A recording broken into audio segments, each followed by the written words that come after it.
Partial fractions is actually a pretty, I think, a simple integral technique here. You're pretty much going to use it if you can factor that denominator. If you can't factor that denominator, you got to use like completing the square. It's going to be an arc trig function, or it might be trig substitution, something like that. But before we do the integral, the calculus part, mainly we just got to spend some time reviewing the pre-calc stuff that you learned last year with the partial fraction or partial fraction decomposition. This is when you had different types of factors. You had those four different types of factors. Your linear was a line, quadratic, you couldn't reduce it anymore. Repeated linear is a line repeated, right? And a repeated quadratic is a quadratic you can't repeat anymore, or a quadratic they can't reduce anymore, repeated. If you do have something like an x squared minus 4, don't treat that like a quadratic. Treat that, you want to factor it completely. Make that x plus 2x minus 2, and that is two distinct linear factors, right? Your distinct means different, right? When you set them up, if you have a linear factor, you will use a single letter over that. If you have a quadratic factor, you'll use something like that, like an ax plus b, like a linear function over that stuff. So each one of these, we're pretty much going to do all pre-calc stuff that you did last year. And then the calculus part, you already know how to do. That's the quickest and easiest part of the problem at the end of this thing there. So all of these, we're going to factor the denominator. We're going to set it up the fractions using this guy. And then we're going to set the numerators equal to each other. And we're going to do a technique where we find the A, B, C, D, however many letters that you got up in there. All right, so this technique works really well. Like if I ask you to integrate this integral right here, we can't integrate that. Now, we all know how to take two fractions, get a common denominator, and get one single fraction, right? What we're about to review is how to go from here and break it up into its two partial pieces right there, right? That's what this technique is going to give us, because think about it, you can't integrate that, but you should know how to integrate that plus the integral of that. That's a couple ln's in there. Be careful with your balancing and whatnot there. But that's what we're going to learn is going to go in reverse. This is just an algebraic technique that allows us to do that. So here's the steps. So we're going to factor the denominator. I'm going to make this an easy x plus 4, x minus 1. And then who cares what the numerator is at this point? You look at those pieces. Those are linear factors. So if they're linear factors, you're going to put single letters over there. So you're going to set this up as a over x plus 4 plus b over x minus 1. And it does not matter if you get those flipped around. If you put a over x minus 1, b over x plus 4, that just means your a would be equal to my b would be equal to your a. Like it's okay, but you're going to find the correct number that belongs in that slot, the number over x plus 4, the number over x minus 1. So even if you flip those around, it doesn't matter. We're going to get the same answer at the end of this thing, right? We're going to get the numbers that belong in those spots. So if we, in the first view, if we just ask you to set it up, that's all y'all gotta do is just stop right there and go on to the next problem. Let me just review with you real quick. If you have a linear factor, you do that. If it wasn't x squared plus 4, then you don't have just a single letter over that. You got like an ax plus b over that. So if you wanted to kind of pause the video, might have to turn the man. I'm gonna get all that up in there. There we go, just got it in. If you have some, like I got Superman over all of these different factors right there. If you want to know how to set them up, notice that's a linear factor. I use a single letter over it. If you have a repeated linear, here's how you handle the repeated stuff, right? You use a single letter on the top if it's a linear factor, but if it's repeated, you just increase the exponent. So you go to the first power, to the second, third, or fourth. That's how you handle if it's repeated, right? So there you go. And then here, if you have a quadratic factor, you got to put something like that on the top. And if you have a repeated quadratic, if it's a quadratic, you can't use a single letter. You got to put something like that on the top, like the linear factor on the top. And if it's repeated, you just increase the exponent like we did down here. So that was just a crazy example. I just wanted to make up something where that has all the different setups of all the different factors in there. So if you want to kind of jot that down, you can. All right, now back to the problem, right? So we factor the denominator, linear factors, a over that, b over that. And here's what we're going to do. We're going to set the numerators equal to each other. So if I were to add or subtract these in my head, all right, if I were to add or subtract those, this is what my numerator would be. I'd have a times x minus 1 plus b times x plus 4. That's what my numerator would be equal to. And I always set it equal to whatever my original numerator is equal to. Now, if you have a little bit of trouble, if you're like, what the heck did just happen there? If you're not sure how I got this is what we're doing, all right? If you get a common denominator, you would use x plus 4 times x minus 1 as your common denominator. So you would need to squeeze in an x minus 1 there and there, right? That's where the ax minus 1 came from. And then over here, you would need to squeeze in an x plus 4 on the top and the bottom. And so that's where that b times the x plus 4 came from. So if you need to kind of do that, go ahead and do that. If you kind of go straight to this is the numerator. And notice that this is equal to, we're setting it equal to the original problem because we don't want to change it at all. And your original problem was x over that. So all the denominators are the same here. This is the numerator of that stuff. That's the numerator of that stuff.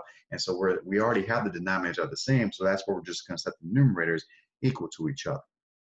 All right, now I'm going to give you a nice little technique here. I'm not sure if your pre-cal teacher made this a little bit too complicated for you last year or not. You know, like when you make an XY chart, when you graph a line or something like that, you choose like 0, 1, and 2. You choose easy values for X. You could technically choose whatever value of X you want, but you choose easy values that actually help you out and make the problem a little bit simpler. So instead of just randomly choosing stuff, I'm going to choose values of X that make these parentheses equal to 0, okay?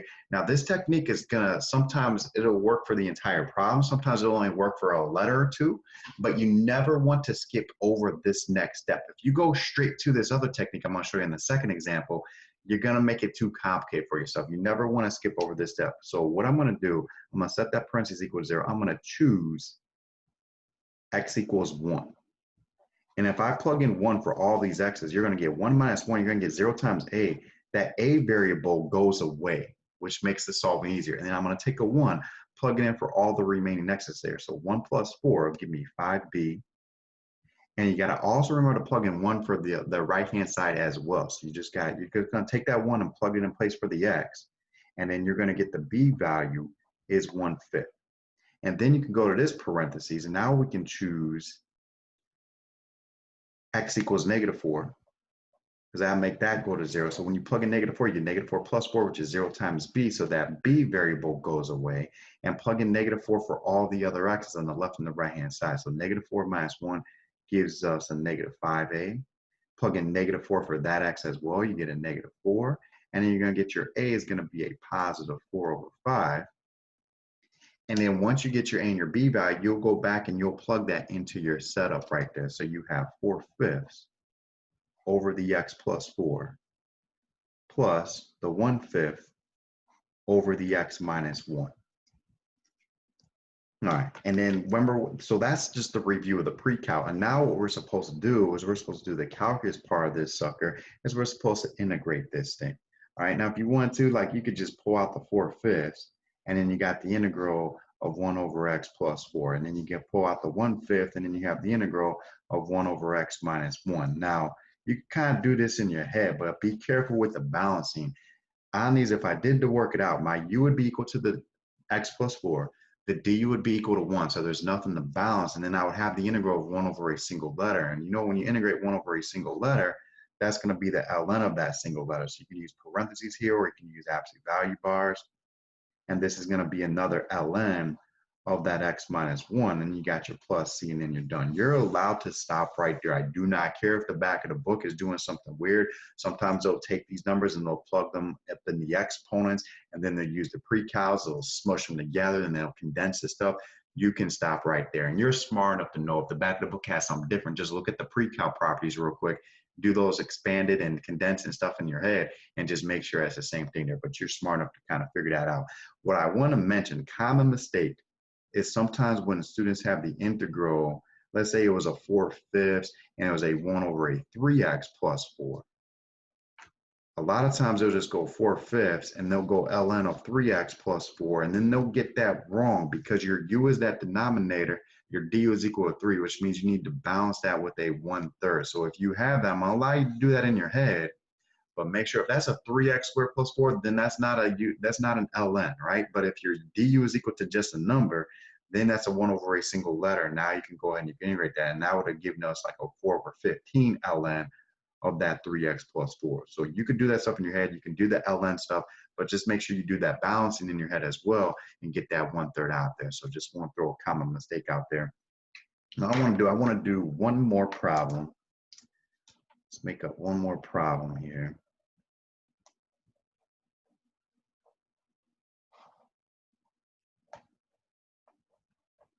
And then there's something that happens in the middle of this one that's going to is that's going to affect our other technique there. And then once I show you this, it's everything I got to talk about. And then you got some straightforward ones. You got a couple messier ones in the homework there, and you'll ask me questions there, right?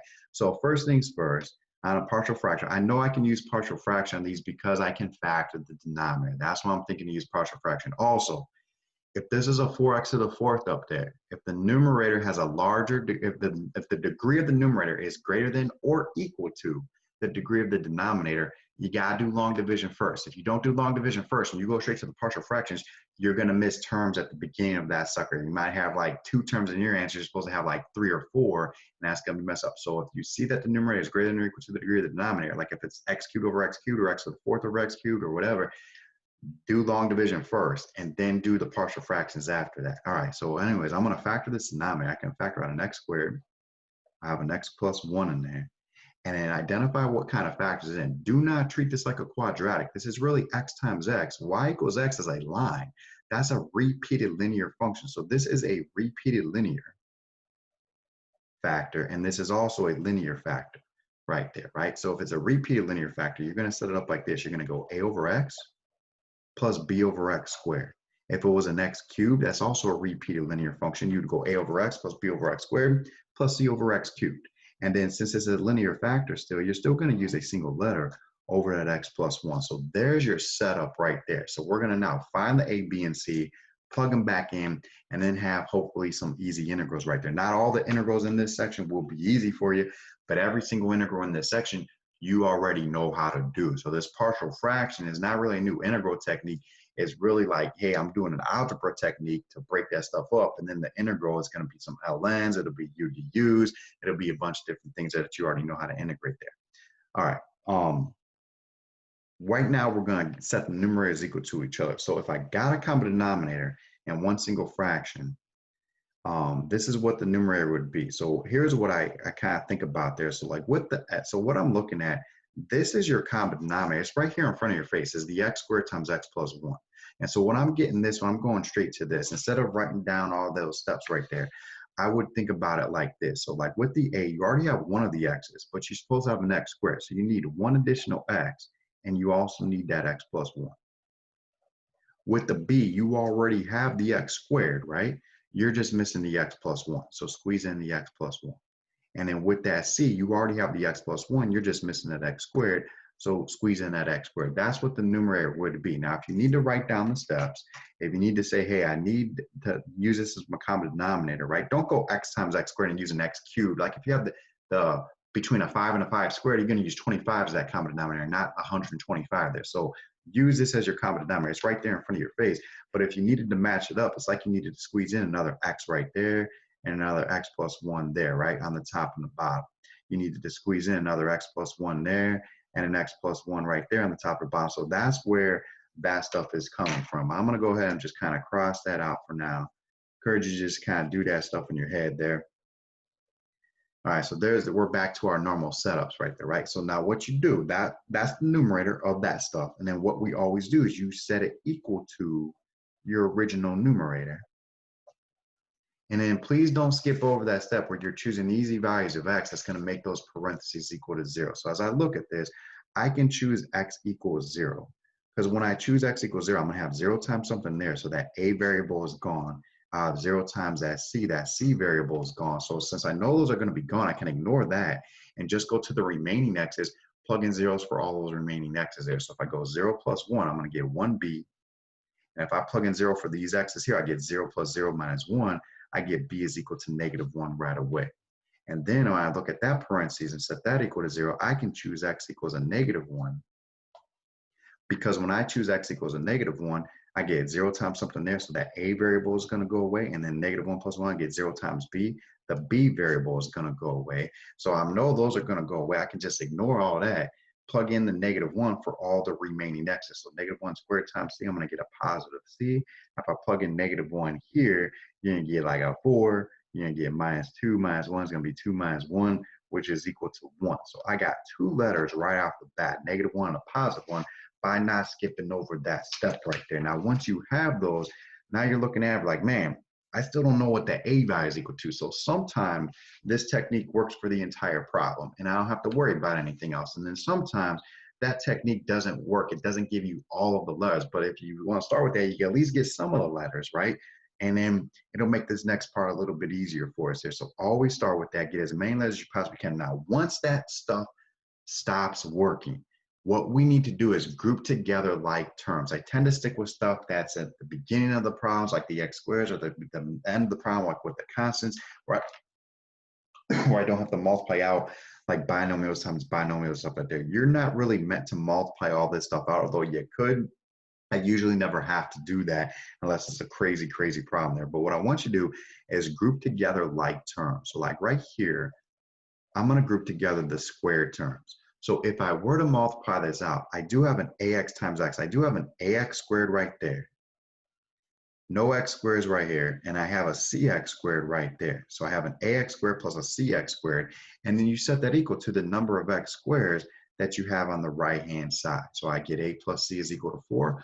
Hopefully I know one of those letters and make that easy. If I don't know, I'm just gonna leave that alone, go group something else together. I can group together the x's, I can group together the constants, and that's what we're gonna do right there. Sometimes I don't know those, I'll group together something else, I won't know those. I gotta do like substitution or elimination there, but if you never skip over this step, you rarely ever have to do like a substitution elimination type of thing right there. And you just usually give that to you. So then once you just take that c is equal to 1 and plug that in,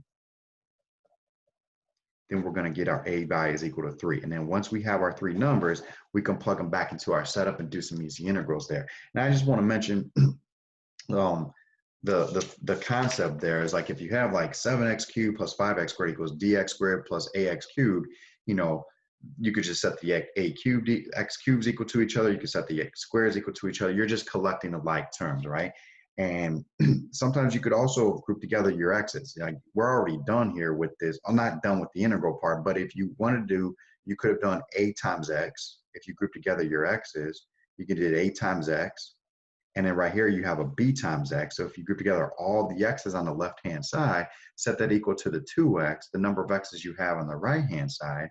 And then you could have taken that -1, plug that in right there. Then you get a minus 1 is equal to 2. And then you're still going to end up with that a is equal to 3, right? So sometimes you could group together different things there. But if you ever have like an x plus 1 times an x minus 1, don't need to multiply all that stuff out there. Stick with the stuff you could see at the beginning or the constants at the end. So if you could avoid like multiplying all out like a binomial times a binomial and avoiding that middle term there, you just got to be careful with how you're grouping those together. Now, once you find your letters, numbers, you just plug those back in. So we're going to have 3 over x minus 1 over x squared plus the 1 over x plus 1. And remember, we're supposed to integrate this thing, right? That's the whole point, do the calculus part of this problem there. So when you integrate it, this is going to be an easy ln of x. Now, when you integrate this, this is really x to the -2. So when you integrate that, you're going to get x to the -1 divided by -1, and then that cancels out that negative right there. So that's going to become plus a positive 1 over x.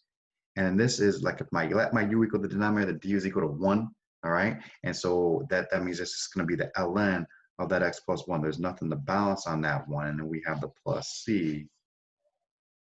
And then we're done right there. So just give that assignment a shot there. You'll run into a few of the trickier ones where you just got practice, but that's all the tools that you need. You know, that stuff right there where you're choosing to use values of x, and then when you're grouping together like terms right there. So typically the mistakes I see on this stuff is some, you know, when we're doing stuff like this, we're not gathering everything, or some of the messier problems, we're just being a little bit not careful. So just be persistent, double check everything, see if you can find your mistakes on your own, and do the best you can with it.